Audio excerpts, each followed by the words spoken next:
Imaginez, vous êtes dans votre cuisine, tout est prêt pour vos invités. Et là, une canalisation saute.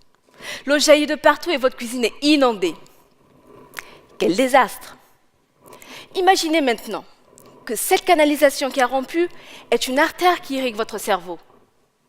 Que l'eau qui s'écoule, c'est votre sang, et la cuisine, votre tête. C'est ce qu'il se passe lors d'une rupture d'anévrisme. Un anévrisme est une dilatation d'un vaisseau sanguin lié à une faiblesse de sa paroi. Une fois détectée, sa prise en charge impose une course contre la montre pour éviter une rupture. Cette rupture n'intervient que dans 15% des cas. Et sachant qu'opérer un anévrisme non rompu peut engendrer des séquelles importantes, les cliniciens ont besoin d'un outil fiable leur permettant de prédire la rupture.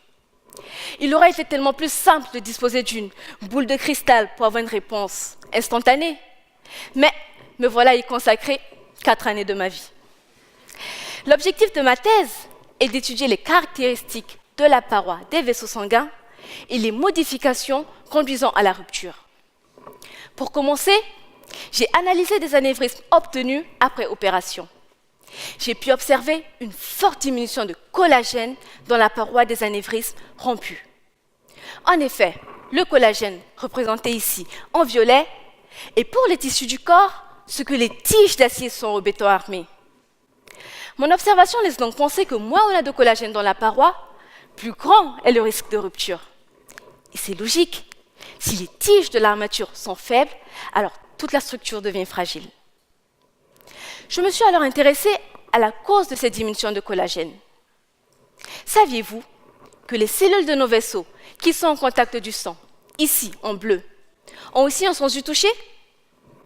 Eh bien, grâce à des récepteurs tactiles, elles perçoivent les frottements induits lors de l'écoulement du sang et régulent ainsi la composition du vaisseau. Ces frottements, en biologie, sont appelés des forces hémodynamiques. Pour déterminer comment ces forces pourraient influencer la production de collagène, je reproduis en laboratoire les forces d'écoulement du sang sur les cellules vasculaires et j'observe dans quel cas elles sécrètent peu de collagène. Les résultats de nos expériences nous permettront, on l'espère, les résultats de ces expériences, on l'espère, permettront d'affiner la prédiction de la rupture et de fournir un traitement plus adapté. Cette pathologie reste une énigme et je suis fière de contribuer à sa résolution par mes travaux de recherche. Car oui, nous voulons être les Tom Cruise des anévrismes, désamorcer cette bombe avant la fin du compte à rebours. Ceci n'est pas mission impossible.